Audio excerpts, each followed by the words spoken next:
lead instructor, designer at Nicole Ashley Consultants. Thank you all for joining me as we soft launch our NALC platform. It's an e-learning platform, and it's going to have a little bit of everything for a little bit of everybody in the long run. We're doing this soft launch really just to get people excited, get their feedback, check out the website, see what I have on there, see if you can learn something, provide me with a little bit of feedback. So once this class is done, it will be completely open. There will be things on there that you can preview, take the whole class, take some notes for me. Upon completion, I will, of course, give you a survey that you can fill out. When you're done with that survey, depending on what you need, we have different tiers of membership, and you will get a coupon code to get 25% off your year's worth of membership once we fully launch our website. So, and that's just a thank you for being here, for your support, for anything. You know, you can also refer a friend if you know any small businesses that really need to get their onboarding training going or anything like that. That's what we're for. If you have some personal development professionally that you need to do, we're going to be doing that. So if you look at our website tonight, there's a few things on there already. By the end of the weekend, I will have the rest of it. So as of right now, I have EEO on there. I have bullying in the workplace on there. I have a time management, just mastering the clock. That's a short one. That is on there as well. And by the end of the weekend, I will also have some introduction to leadership. So it's going to be pretty much this class, but it's going to be from an e-learning standpoint. So if somebody missed it and you think they can benefit from it, shoot it over to them. You can. It's going to be open. Have them take the class. Tell me what they think about it. Because like I said, this is just intro to leadership. We're doing an introduction. Whether you're in leadership or not, it really doesn't make a difference. This is an introduction for all the people. So once again, thank you for coming. And I'm gonna get right into the class. So not everyone knows or understand what it truly means to be a leader. This is something that I have learned just throughout working, being in the military, being in the private sector, being in government. I just learned that everyone doesn't truly understand what this means. Many people find themselves in positions of authority without the proper tools to guide them or guide a team to success. We're putting these positions and we really don't know what it means. We're often promoted based off of our work, but we're not always promoted based off our ability to lead. That is always a secondary thought, an afterthought, right? So it is natural to mimic leadership we've seen in the past. It is natural to mimic leadership that we have seen in the past. So, you know, when you see good examples, we want to mimic it. When we see bad examples, we kind of want to go away from it. So we do all those kind of things. We see how our parents have navigated things. We've seen how they navigated relationships. We've seen how they dealt with other people in general. So we take all those experiences and we pour that into what we think a leader is, regardless of if we have any idea. So our experiences are the things that are going to shape who we are and how we think. You know, there's a lot going on in the political climate nowadays, and people take sides and they want to know this. But guess what? A lot of people's beliefs really just come from their experiences. And you cannot blame people how they think based off of their experiences. They're theirs. So that's how they got where they are. That's why we are where we are today, based off our experiences. So what does it mean to be a leader? That's the question, right? That's the big question on our mind. What does it mean? What are you talking about, Nicole? Well, how a leader chooses to lead is influenced by several key factors. I think there's several ingredients that goes into it. It's something I thought about. I was thinking about this class. I'm like, okay, I know what the bottom line is, but how do I get to that bottom line? How do I lead everybody there? Okay, so how I lead everybody there, I think to myself, well, what do you need? What is it made up of? Right? What is the ingredients to be a leader? So we're going to get into that right now. So our ingredients here are, we have our past experiences, our belief systems, self-perception, you know, how we see ourselves, who do you want to be like and who you don't want to be like, imitation, vision, your emotional intelligence level. I'm pretty sure, I mean, I see some of the people that's in this chat right now, and I know that they have dealt with leaders that lack emotional intelligence in the past. I know that for a fact. So your emotional intelligence level, and then your interpersonal communication skills. And feel free to comment. I'll read some of the comments and as it goes along, but feel free to comment as we go along. I'll check in.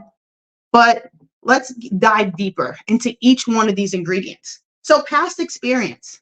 There are positive and negative aspects of your past experience. So professional experience. Think about the various roles that you've held, the challenges you face, and the achievements you've accomplished. These experiences shape your understanding of leadership, whether they're good or bad, but the positive ones really stand out. I had a drill sergeant in basic training, and he said something that has stuck with me for the last 21 and a half years. He said, when we looked at the battalion commander, he's like, that is just a person. That is a person. You can't be afraid of a person. And I thought about that, and I took those values and I said, you know what? When I look at leadership, it doesn't matter if it's a general, it's the person that's in charge of the company, it's the captain that's walking the tier, if you know, in corrections, all these things. If I just do what I'm supposed to do and do the right thing, I don't have to be afraid of the man or the woman in charge because they're just a person. And that stuck with me. And that's one of the leadership traits that I keep inside of me that keeps me grounded. So they teach you to what works and what doesn't work. You've seen what works, you've seen what doesn't work, and they help you develop a repertoire of strategies to draw from. So your personal experience, when we talk about personal experience, think about your life events, your family background, your personal challenges play a significant role in developing empathy and resilience as a leader. My upbringing, you know, where I'm from, coming from New York, living in Staten Island, the parents that raised me, the experiences they have, that personal and that life experience all built me as a leader. It built my core values, and it tells me who I want to be and how I want to react to people. It gave me the empathy that I need to properly lead a group of people to be successful. Learning from mistakes. If you're not making mistakes and you're just perfect, you're not learning anything. I want to learn from every mistake I make. I want to see what I could have done differently. Every class that I've ever taught, I get no value from you telling me I'm great. That's great. Thank you. I know I'm great. Tell me what I did wrong. Tell me how I can be better. Because those things that are left unsaid is going to make me a better instructor. It's going to make me a better leader. Pull me to the side as a leader. Hey, I don't, you know, you told me to do this, you talked to me this way, and it didn't work. All right, I'm probably not going to do that again. Or I might do it again. It just depends. But learning from your mistakes, reflecting all those past errors are crucial for growing and improvement. If you just making mistakes and you're just like, whatever, you're not going to grow. You're not going to improve. And you're just not going to be an effective leader whatsoever. So the negative aspects. So sometimes our professional experiences, past professional success can make you rigid. Oh, I'm good. I'm great. I don't have to change. Outdated practices. We sometimes work with people from different generations and they have practices that are completely out of date. And they refuse to change. They think this is the way, this is the only way. I don't care that technology exists. We're not using any of this. Everything is going to be the way it is. Their past experience are telling them it works. I'm not changing it. I don't care if there's a better method. Their personal experiences, traumas, failures, that creates self-doubt or fear of taking risks. You know what? I've tried before in the past. I'm not willing to take the risk. I'm not willing to really stick myself out there and try something different. So they don't. This can paralyze you as a leader. It prevents you from making a bold choice. Now, we don't want to go all the way outside the box and make these humongous decisions, but try little things, try something new. If your subordinate comes with you and they have this idea that for you, you're like, why would I do that? That's crazy. You know what? It might work. Because at the end of the day, you're supposed to be building them too, right? Learning from your mistakes. Some of us develop a fear of failure. I can raise my hand. If I had 20 hands to raise, I would raise 20 hands. fear of failure is a big thing. That you're failing and your past mistakes can lead overly cautious behavior. You know what? Oh, I don't want to go down this road again. I don't want to fail again. But it can stifle you. You're not growing. And guess who's not growing? Your team is not growing. Your subordinates are no longer growing. There's no growth for them. And you're preventing them to be the best versions of yourself. And you're preventing yourself from just being the best version of you as well. So the next one is your belief system, right? What we believe in, that's going to shape us as a leader. The positive aspects, our core values, your fundamental beliefs about right and wrong, you're going to take what you believe is right and wrong, and you're going to implement that to everything you do in life. Whether you're a subordinate, whether you are in charge of a group or a team or a person, you're going to take those things that you believe, your core values, and you're going to let those core values run you. If you haven't seen Inside Out 1 and 2, you might want to see Inside Out 1 and 2 because it breaks it down for you. But those values shape who you are. Honesty, integrity, respect, all these things, building trust with people, these things are important in leadership. Your team has to trust who you are. If you're leading with dishonesty and you have no integrity, you have no business talking to human beings. You might as well just go ahead and go into the corner and just live your life over there. Be a subordinate. Don't be responsible for a group of people because their lives, their livelihood is in your hands. Your ethical standards, commitment to integrity and ethical behavior is vital in building credibility. If they see you as a leader and you're cutting corners, and when the CEO's out the building, you're like, we don't have to do that until they come in, they see that. They're going to acquiesce because everybody wants to play, but they're watching you and they're like, that person is not who they say they are. The moment you turn their back, they're not going to do the right thing. They over there stealing copy paper. They took all the toilet paper during the pandemic from the workplace. They took all the soap, all everything. I see them stealing time. Like, your subordinates are watching the things that you do, and they might be playing right along with you because, hey, why not? If the boss is doing whatever, and then if the subordinate is real good, they ain't even going to mess with you. Okay, they're not even going to mess with you. And then we have our cultural and we have our religious beliefs. These beliefs influence your perspective on leadership. In interpersonal relationships, they can provide a moral compass and a sense of purpose. I'm not going to dive too much into the culture and the religious beliefs, but we know that our culture, whether it is, being American, being Caribbean, being Black, being white, being Hispanic, whatever it is, being a New Yorker. We got New Yorkers on the call. We have people from DC on the call. We have people from Maryland on the call. We all have a different culture, and that shapes us. One thing I learned leaving New York and coming just anywhere else, I learned that the work ethic is completely different. How I see work was different. And I had to start learning that everyone is not like us, in the words of Kendrick, right? Everybody is not quite like us, and I can't expect people to always be like us. I had a very wise thing told to me by somebody that happens to be in this webinar when they was underneath me, and he told me that you keep looking for you.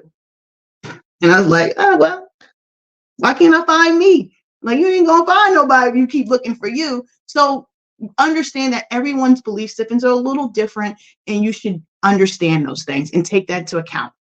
So our negative aspects. Now we're talking about core values again, right? Some people's core values, they have zero flexibility. This is what I believe. I'm not going to believe anything else.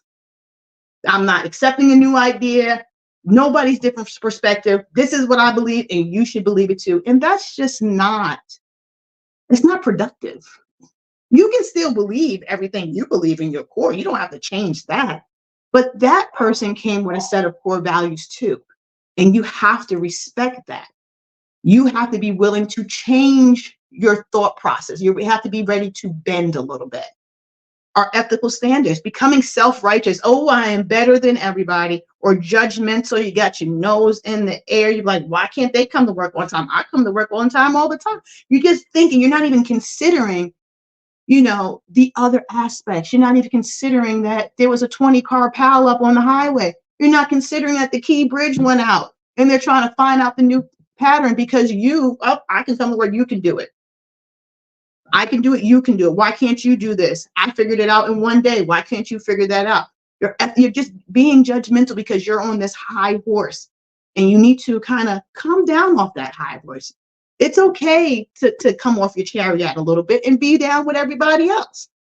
And then lastly, your culture and religious beliefs. The negative aspects of this, we already know. Your personal beliefs create bias. You can exclude people because of your cultural beliefs. Oh, wait, you do what? You eat pork? Ooh. Oh, you don't go to church on Sunday? Oh, you don't celebrate all those things. And then you're taking and you're projecting your things on your team, leading them not into a successful manner because you're not even approachable at that point, because your beliefs and your culture and everything, your core values and your ethics got you so high and mighty that you're just not approachable and you're not keen to everyone else. Our next ingredient to leadership is perception of oneself. How do you see yourself when you look in the mirror? Your self-awareness. Understanding your strengths and your weaknesses is so important. Where you're strong at and where you need help, where you can use work, where you're going to call people up at. What are your emotional triggers? How do you manage yourself? How do you manage others effectively? Are you a gaslighter? Are you the kind of supervisor, or do you know supervisors that pick, and they know they're pushing your buttons and they keep picking anyway? That's just not good. Know what's going to trigger you and know how to deal with it so that you do not affect your team. Your confidence, believing in your abilities and decisions, right? You have to make a decision. You're in leadership. You have to make a decision. Right, wrong, and indifferent, you have to make a decision. If you show that to your team that you are not confident, it is hard for them to follow you. Let's see, I have a question. Let me see what this question says. It says, so what do you do as subordinate when you have a supervisor who doesn't know their job and doesn't care about the people she supervised? So that is an absolutely great question. There's a whole nother class for that, but I'm going to touch on it a little bit. There is a process called leading up. It is called leading up. It is when the subordinates lead the leaders. They do and they say things to get that leadership to acquiesce to what is right.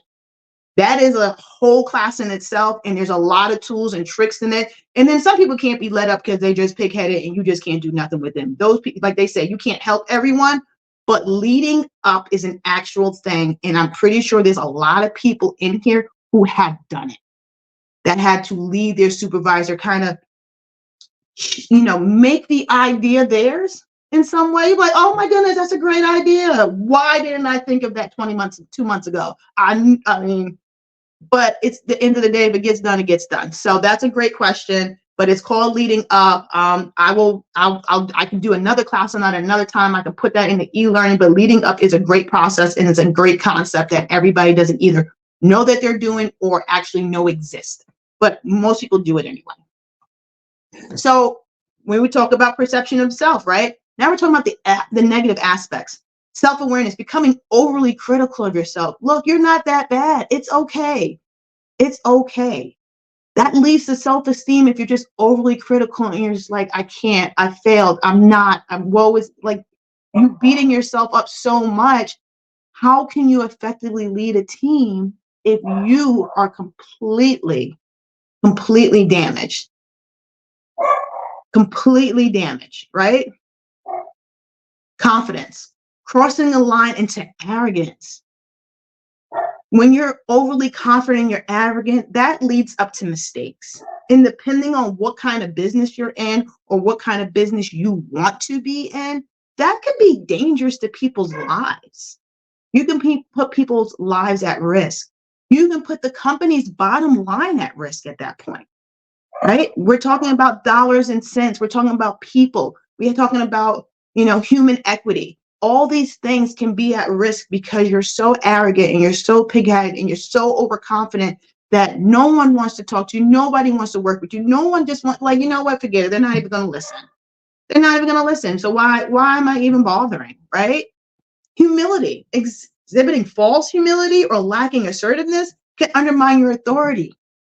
When you're not assertive and you're just letting your whole team walk all over you, I mean, that whole team is leading up at that point.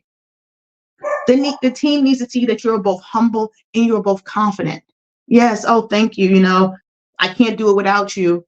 And at the same time saying, hey, I want you to be like me. Get like me.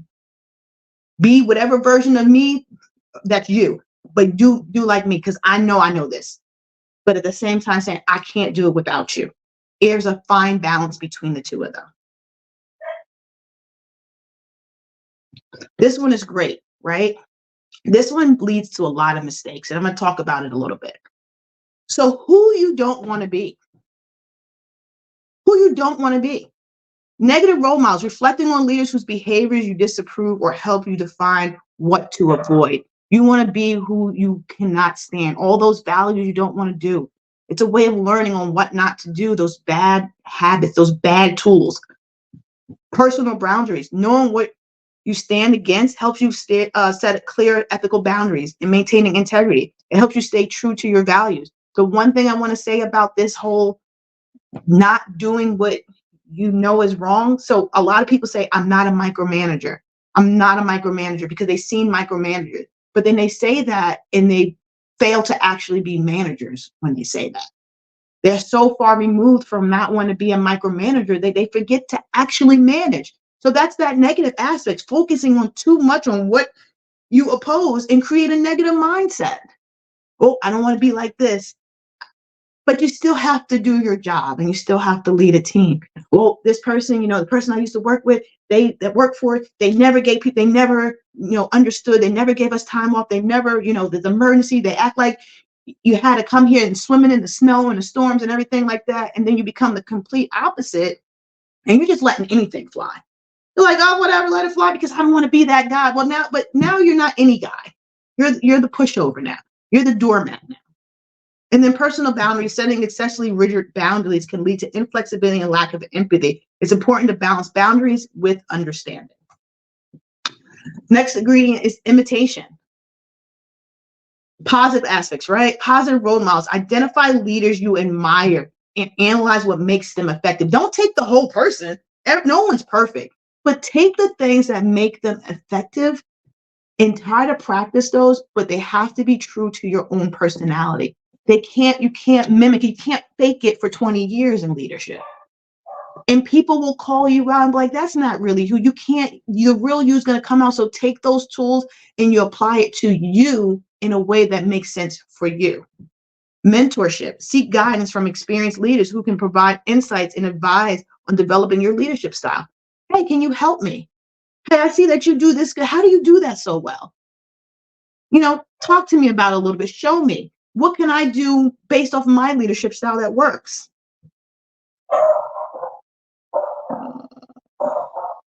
Negative aspects. Imitating others too closely can result in lack of authenticity. People can smell a phony. They can smell a phony a mile away. They know when it's not you. It's important to learn from others, but it's really important to just be authentically yourself. Unless you're just a complete and utter, just not a good person, then I'm gonna need you to kind of switch that up a little bit and get better, right? You need a little tweak. But mentorship, over relying on mentors, calling your mentor for every decision. Are you a leader or are you just somebody who's a parrot? So use a mentor as a guide, but it's not a crutch. That person should not be doing your job for you via text message and phone. Your vision and goals. Vision and goals it's the sixth ingredient, but it's essential, right? So you got to think about your long-term vision. Having a clear, inspiring vision for the future motivates and aligns your team. And they should know what your vision and goals are. It should not be a secret, guys. If you know what the vision and goals for the team, how are they going to execute it if you don't tell them? You got to tell them what it is. You have to share it. Every company has a mission statement, and every person in that organization should know the mission statement and understand it and understand what the CEO, the boss, the director, whatever means by it, and how can we execute. Then you're going to set your SMART goals. Everybody should know what SMART goals are by this time. Setting specific, measurable, achievable, relevant, and time-bound goals. This provides direction and accountability. It helps keep everyone on track. Negative aspects, becoming so focused on the future that you neglect the present. I'm guilty. I'm so far in the future trying to figure out how I get to 62, how I get to that Social Security age, that sometimes I forget what's going on right here, right? So you can't get so tunnel vision on the end. You have to focus a little bit on the beginning, right, in the present. And then smart goals and negative aspects are setting overly ambitious goals can lead to burnout. Like, oh, I'm trying to hit this deadline, trying to hit this. I wanted to have these 3 more classes in this queue today before this class. I'd have killed myself trying to do it. So I'm satisfied with saying it will be ready to go by no later than Sunday at midnight. Because guess what? You guys can't take all the classes in one day anyway. And who would want to? So I know that being real, you have to be realistic about some of the things that we're talking about. Number 7, your 7th ingredient is emotional intelligence. I'm not even going to read all this. I'm just going to put it in plain English. Emotional intelligence is the ability to understand your own emotions and recognize the emotions of others. Simple as that. You have to have empathy, social skills, and be able to self-regulate. Those 3 things you have to do. Emotional intelligence is for everyone, but is especially in leadership. My emotional intelligence starter pack class will be finished by Sunday. It's already actually done. It's just not on the website yet. But the emotional intelligence starter pack will get you through. It will give you a baseline of what you need to just become more aware of your surroundings, aware of what's going on, aware of how to regulate yourself, how to talk to people. You ever have a boss that just don't know how to talk to you? Like, who are you talking to? What power do you not have at home that you come to work and you think you can speak to other adults like that? Because they do not have the proper interpersonal skills, communication skills, social skills, any of that. And they can't regulate their own emotions to save their life, right? So negatively, right? Empathy, too empathetic, right? Too empathetic. I care about everyone. Come in late when you want. I understand your grandmother that lives in a whole different country is sick and you might have to Zoom them today. So you don't have to come to work. Like, it's too much. There's a such thing as too much, and there's a such thing as I have to put my foot down now and just say no. Overemphasizing social harmony. Everybody at the job doesn't have to get along. So what? They didn't go to happy hour with the team. They don't have to. If that person is friendly at work, that's all they need. They do their job. That's all they need. They don't have to be a social butterfly with you. That should not hinder them from doing better, progressing, or any of those things. Over-regulating your emotions can create perception of coldness. You're like, you know what? I don't have any emotions. I just, come to work and I do my thing, and I'm the boss. And like, are you a human being? Did Elsa get you? Are you stuck in Frozen? Show that you have something. Show that you smile. I had to learn through the years to smile. I was told too many times that I am so standoffish. So I had to learn to smile. I was told that people would be afraid. They're like, dang, is she about to teach? Is she all right? But then I would teach and they were like, oh my gosh, she's so friendly and smiles and all this other stuff. I'm like, yeah, I'm not. I just don't walk around and smile. But I had to learn to lighten up and not take everything so seriously, because it made me more approachable. And I've always wanted my subordinates, my team members, the people under me, my family, to want to come to me for anything. So it's all about balance. So interpersonal communication, it's easy. Clarity and transparency. Clearly articulate your vision, your expectations. A lot of supervisors who don't know any better like to tell you the expectations after the job is done. After you done did the job, you did it wrong. Well, you thought you did it right, but you did it wrong. And now they're like, well, that's not how I wanted it. I expected it to be done that way. Well, why didn't you tell me? If you would have told me, I'd have got it done. Be clear. Why are you hiding it? Why are we hiding what we want done? Are they supposed to guess? Is this where in the world is Carmen Sandiego? Are we looking for Waldo? What are we doing that we cannot just, tell people what it is that we want? That way there's no miscommunication. Now, I'm not telling you got to spell out every daggone step, but at least communicate. Actively listen. Pay attention to your team's concerns and their ideals. Build trust and engagement. It shows that you value their input. You know what's another thing? You should know at the minimum if your team members might have a family. I'm just saying you don't got to know the kids' names, but shows a little concern and human that they're just not whatever their ID number is, but they're an actual person with actual families and actual human being. Work is just part of life. Your negative aspects, over communicating. Some people over communicate. They tell you everything. It's overwhelming. Nobody wants to hear it. Do not send me 45 emails a day. I do not need it. You send me 45 emails about the same thing. Then you hit me on Teams and you're in the Teams chat telling me the same thing. Then we had a meeting about it. And then we had a meeting about the meetings meeting. And it's just like, you know what? That is a lot.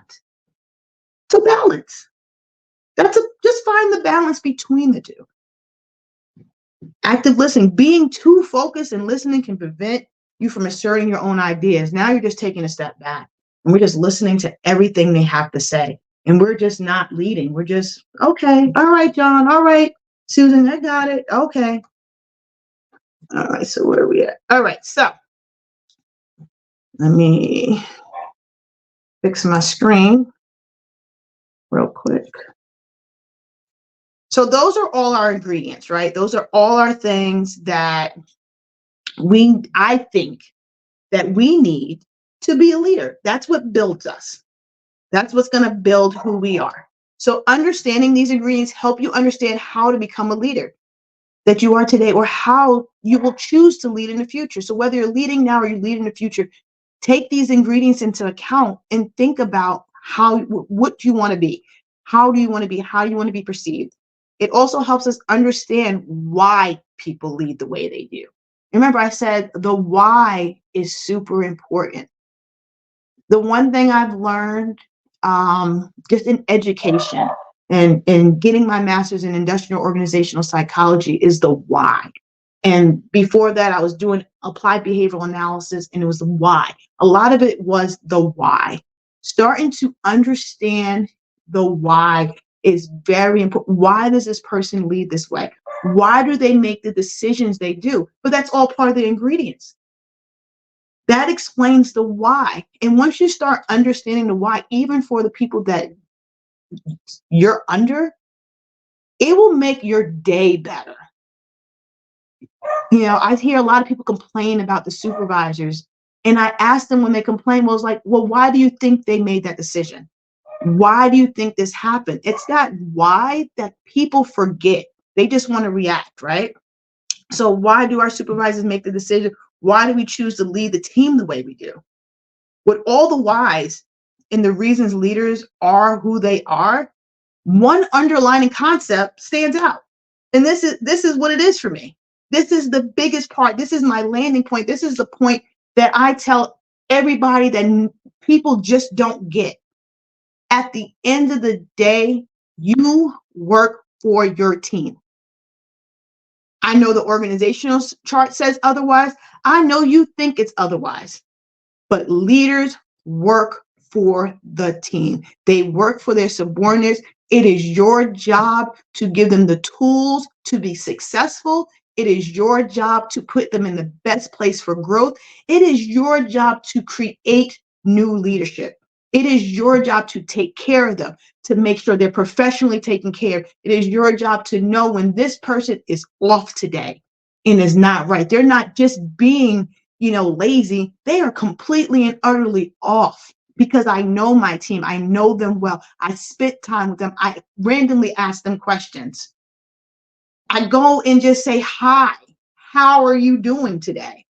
Simple things.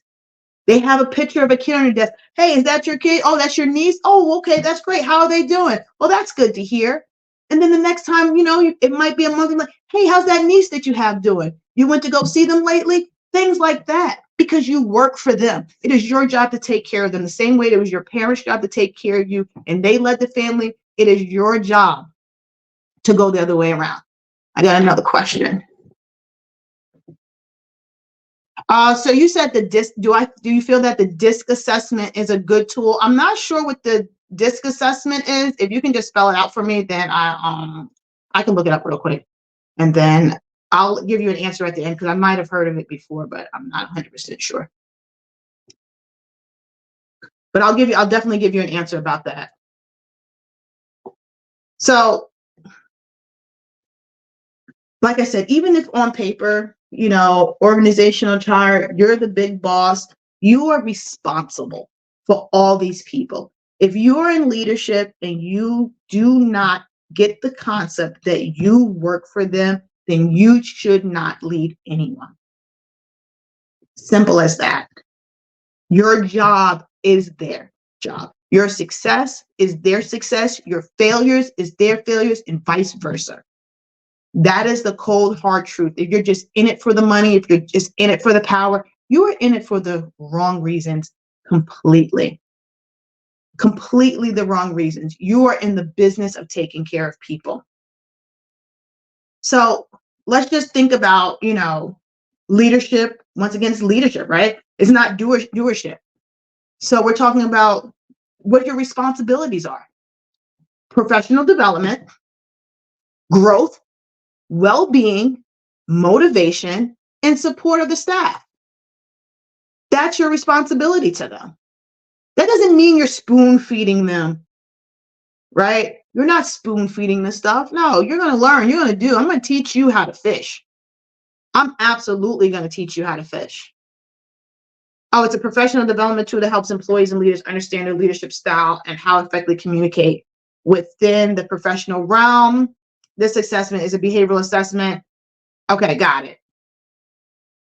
Got it. I'm going to look into the DISC assessment. It's not an assessment that I've come across. There are a lot of assessments out there that teach you, show you what your emotional intelligence level is. There's a lot of personality assessments in there. There's a lot of leadership assessments. This is not one I've come across, but I will definitely give you an answer later on. I just got to look it up a little bit. I don't want to give you something that's wrong, but I've seen a lot of assessments in time, and if it's that old, then guess what? It's probably really good anyway.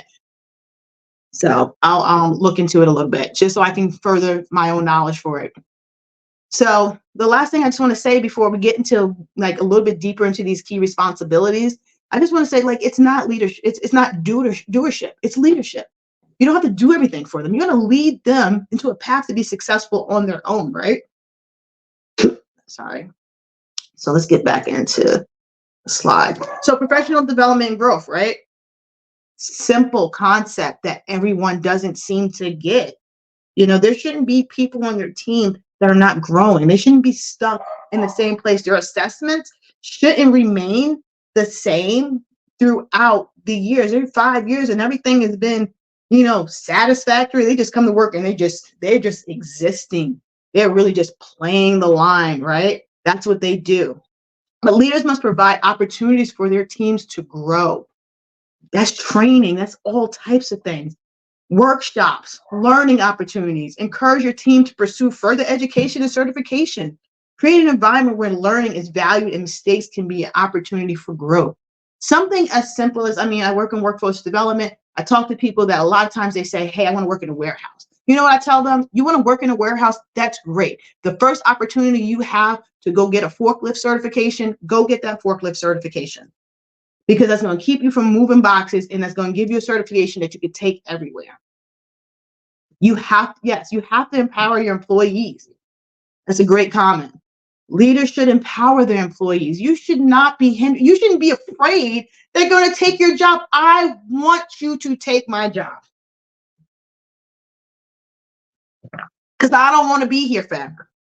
I want you to take my job. Matter of fact, I would like to move up. So I'm going to need you to take this job so I can go. Empower them, develop them. So well-being in work-life balance. Oh, work-life balance has been a term that we have been hearing so much more post-pandemic because everybody discovered I don't have to work. I shouldn't be working this hard. I really like my family. I really want to be home. Support your team's well-being by promoting a healthy work-life balance. Excuse me. If it's an 8-hour day, why is it that people are working on the weekends? I only paid you for the 40. I'm going to need you to get it done during the 40, and I'm going to need you not to burn yourself out. Our remote workers that are on here. Our remote workers don't know what work-life balance means. They don't know what it means. They don't set those times like I'm working from this time to this time. I have to cut it off. So you have to promote that in your team. You have to say, you have to call them up randomly, like, say, what are you doing? I see you logged in. I see you logged in. Get off of that and go do something else. Log off of this computer. What are you doing? It can wait till tomorrow. It can wait. You have to teach it, because guess what happens? Burnout. And now they're useless. Now I can't even use you because I didn't check it as a leader. I didn't recognize the signs. I've had soldiers just doing the most. Go sit down somewhere. It is 900 degrees outside. You done moved 17 pallets of everything. You done put up 45 tents. You drank nothing but Red Bull all day. Go sit down. Because my job is them. My job is the team. I can't use you if you are burnt out. If your cup is full, what am I going to do with it? I can't put anything else in it, right? So tell them to take a break. Recognize, like, oh, why don't you go to the bathroom? I always tell people to take a bathroom break. Go take a bathroom break. Go walk outside. Matter of fact, go run this errand real quick, because you are about to fall out. You're about to do too much. I see that it's on your face that you are just not doing well. Take the last 2 hours off. If you have the power to give them the last 2 hours off and still pay them, do it. Do whatever's in your power and in your discretion. Motivation and engagement. Keep your team motivated and engaged by recognizing their hard work. There's nothing worse than just overworking people that are great. Great people will leave organizations because they do not feel recognized. They don't feel valued. They are overworked. They are overproduced, and no one values them. Celebrate the milestones and the success, both big and small. Create positive work environments for your employees. Should not dread you being in the office like, they here today? Oh, okay, I guess I'll come to work. They shouldn't dread it. They shouldn't dread the environment that you created. Create a better environment for them. Now, there's some jobs and environments, the environment has nothing to do with leadership. It just is the environment, and there's nothing we can do about it. Support. Be a pillar of support for your team. That does not mean coddling them, holding office hours all day long, and being a therapist and all this stuff. That's not what it means. But support. Offer guidance. Be approachable. I said it. I was unapproachable. It was like, oh, I don't really want to say nothing to her. I don't know what she's going to say. She might yell. Be approachable. And people still probably see it that way, but it's fine. But they know, like, if you get past all that, I'll be fine. Like, let's talk about your problems. Support also means being there during challenging times and helping your team navigate through difficulties. Don't let them just fail. If they're sweating, you're sweating. If they're stressing a deadline, you're stressing the deadline. You should not be kicked up, feet up on a beach somewhere and your whole team is out there dying. Support them, whatever that means. Being out there with them. Show them the temperature. You know what? We got to get it done. I'm cracking down. I'm going to help y'all out.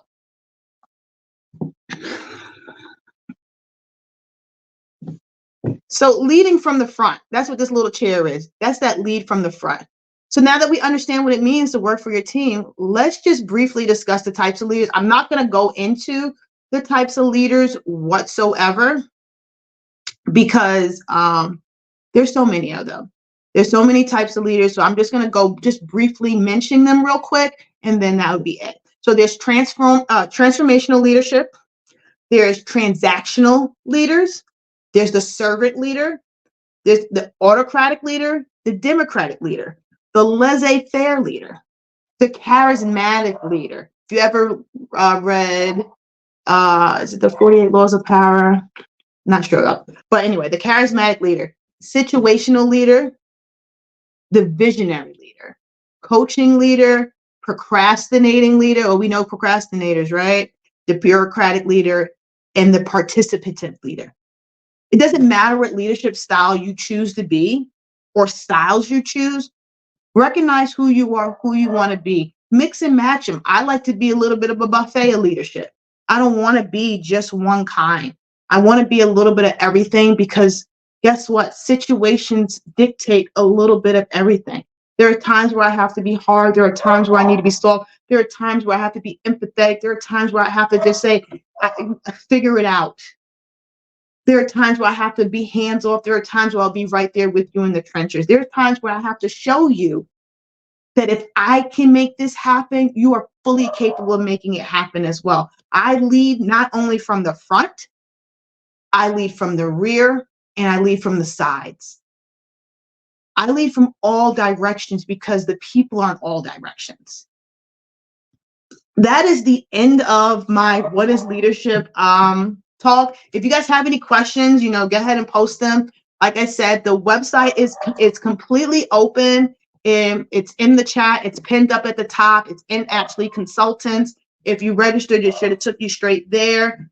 If not, like I said, it's at the top. It is open. I will have a couple of more things on there by Sunday night that you can check out. And all I really ask is for your feedback. If you know anybody who's looking at, who needs some professional development, some personal development, or just anything, please just let me know. I'm really passionate about leadership. I'm passionate about instructing. I love to teach. I love to instruct. It's the thing that I guess I'm really good at, and I didn't know. I didn't know it was the thing I was supposed to do. I didn't know how to live in my purpose, and this is my purpose. So I really hope you guys enjoyed it tonight. I hope you learned something today. This is my second class of the day, and I had a really good morning with really good people this morning. But if you have any questions, go ahead. I'll read them. I'll stay behind for a little bit. If not, you have a great night. Oh, I have a question here. It says, would the subordinate be confused by you having multiple leadership styles? No. So the subordinate wouldn't be confused by the different leadership styles, because if you think about some of them, I'm going to read off a couple, just what they mean. So you have the servant. The servant leader prioritize the needs of the team members and helps them perform as highly as possible. Emphasizes serving others, including employee, customer, and the community. So as an overall, I'm not a servant leader. However, I just told you that to lead is because you work for them. So I have to take some of that servant leadership style and I have to put it in my toolbox. It has to be part of my makeup. It has to be part of my suit. It has to be part of who I am and what makes me me as a leader, because I still am going to serve you. I'm still going to think about the needs of the team. I'm still going to work with you. I'm going to work beside you. I'm going to sweat with you. So that's why it's not confusing, because you're taking parts of it. Any other questions?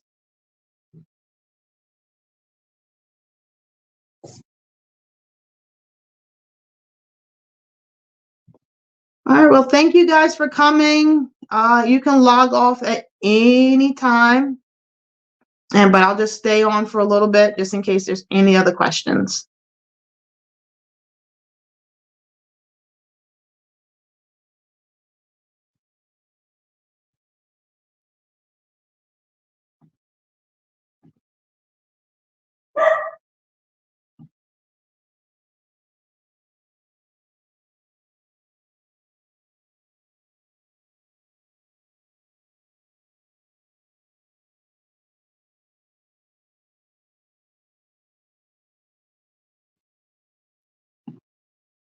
Thank you, guys. Thank you.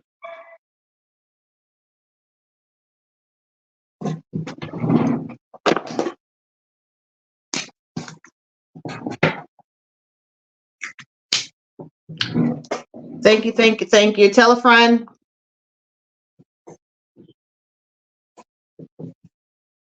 You're welcome. You're welcome.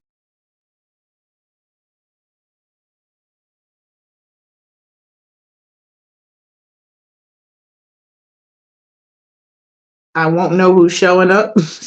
That is not what means by picking what kind of leader. You are so funny. All right, guys, I'm gonna log off now. You guys have a great night.